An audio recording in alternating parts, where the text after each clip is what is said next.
dire-diretso. Ang droga pumapasok pa rin. Gusto ko pumatay ka dyan ng total bakapan kita, hindi ka makulong.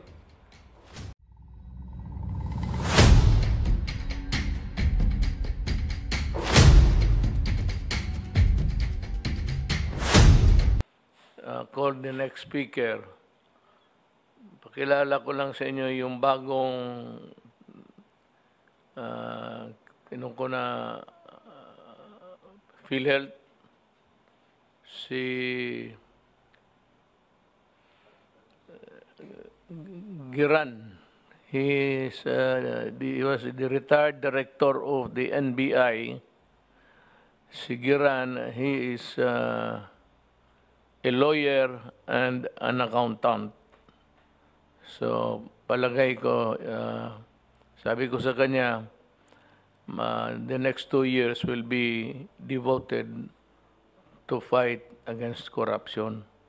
Maghanap kayo ng makakulong natin para may maiwan tayo sa kulungan ng mga, sabi ko, I'll give you, just like the NBI, and customs. I called Jagger, si Guerrero dito, commissioner. Sabi ko sa kanya,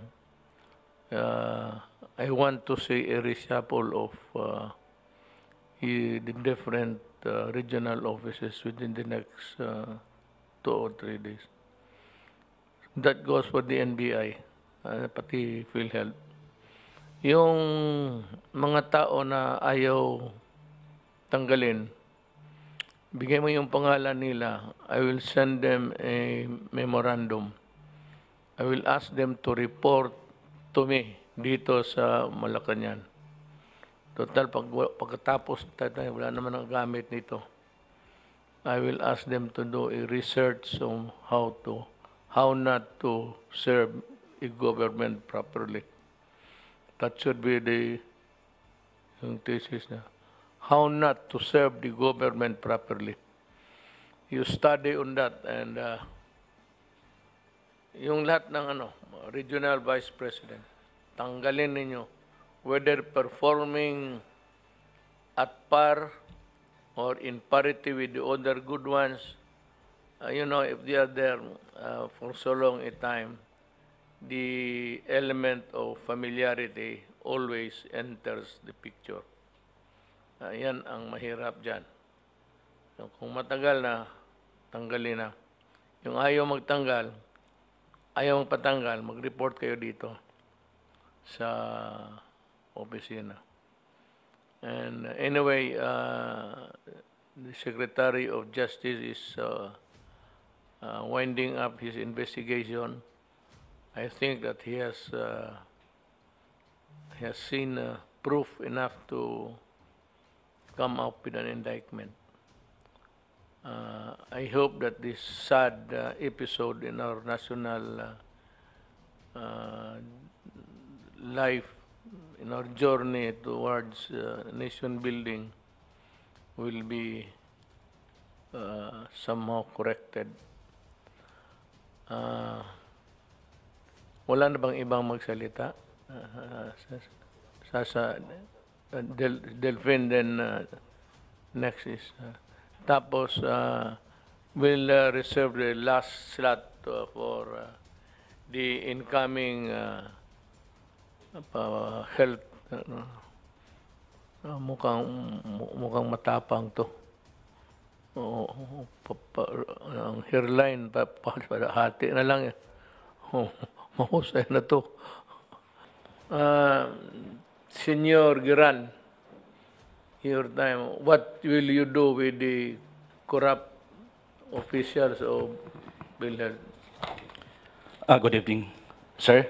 Go ahead, mag-ihi lang ako. And of course, Senator Bongo, and the rest of lone lady, and the rest, and of course, the honorable gentleman here. Good evening sa atin lahat. First,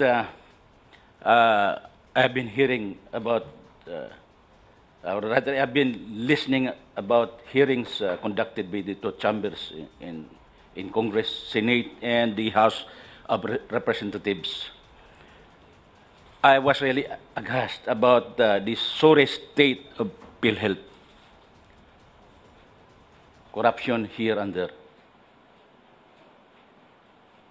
The investigation is not yet over, but Senate has indicated that they will render a report next week, and there will be cases filed. The NBA is also investigating it. Do you know the gargantuan task of doing the job of the leader of PhilHealth? But I don't know why they pursue with it. As a matter of fact, I did not apply for the position because I know it's a very tough job. But you know, as just like a good soldier, just like General Galvez and for Secretary of National Defense, I'm also a good soldier. I'm one who would not back from a mission. And this is a mission. I know it's a huge mission. And I am consoled by the fact that this early, there have been supports coming in. First, the gentleman here, he was telling me he will act as a consultant pro bono. And then there is Senator Bongo who told me that he will support me. Sabi niya, Dante Tol, gusto ko ibalik ang pera ng taong bayan sa kanila. At pag may naimbestigahan ka dyan, at saka may mga luko-luko dyan, putulin mo yung kamay nila. Ano ang salita ng NBI? Di po, si Senator Bongo po, sir. So, and I have a lot of text messages here supporting me for the position, for the assigned task. And all I have to do is to restore the trust and confidence of our people to PhilHealth. Restoring the trust and confidence of our people to PhilHealth is equivalent to restoring the trust and confidence to our government, to the governance. And Senator Bongo was telling me, I have to strike a balance between improving the PhilHealth services to our people and addressing the perennial issues of deeply rooted corruption in the PhilHealth. And for this, sir, Mr. President, I would say for another, thank you very much for giving me the privilege to serve our people. This is a privilege that is not given, that is not offered to everybody. And this is an honor for me, not only for me, but the name of my parents already. Tante, And kinuha kita, I called the three of you. Yung NBI na papalit sa iyo, pati si Jagger. Si Jagger kasi, total pag-usapan lang naman din. There were times that he relied more on people that were already old hands there. Napasok siya sa bulsa. Sinabi ko sa kanya straight, drug is still flowing inside the country sa customs. Sabi ko, gusto ko sana sabihin kanina na, di ba naghingi may siya ng baril? Sabi ko, I approve the purchase of firearms and until now, wala ka napatay na isa. So, sabi ko sa kanya, shape up. It is when you are new, you are a babe in the forest, and you begin to rely on people who would whisper that, sir, tutulungan ka namin dito. And when they gain your confidence, you become to rely on what they say until you believe that they are doing the right thing. Kaya sabi ko sa kanya, sabi ko dito, ang droga pumapasok pa rin. Gusto ko pumatay ka dyan ng total bakapan kita, hindi ka makulong. Basta droga, barile, patayin mo. Yan ang usapan eh. Bagay, ikaw wala ka na. Yung si pumalit si Distor, okay yan? Is doing Okay right, sir. Hindi corrupt. Ay, hindi po, sir. Yan lang. Go after corruption. Not you being the corrupt, the culprit. Tulungan ninyo ako.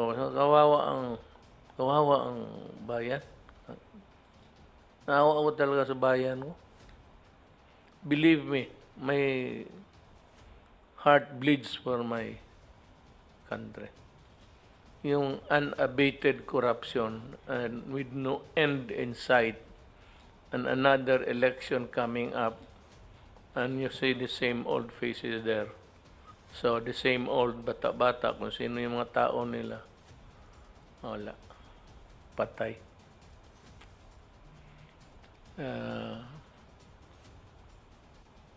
Sabi ko nga yung revolutionary government should not be discussed in Sobrosa. It should be discussed publicly, including the military. They should be able to say what. If the troops do not want it, they should say so. Kung mayroon rin silang gustong pagbabago, then let us hear them out. Kasi walang ang corruption, left and right talaga. Bahas kisaan.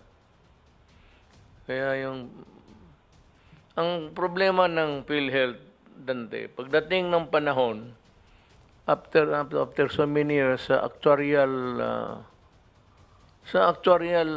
study, there will be the year that wala ka nang maibigay doon sa mga beneficiaries. Kasi naubos na yung reserva because of this corruption. So you must send these guys to prison. Kasi problema yan.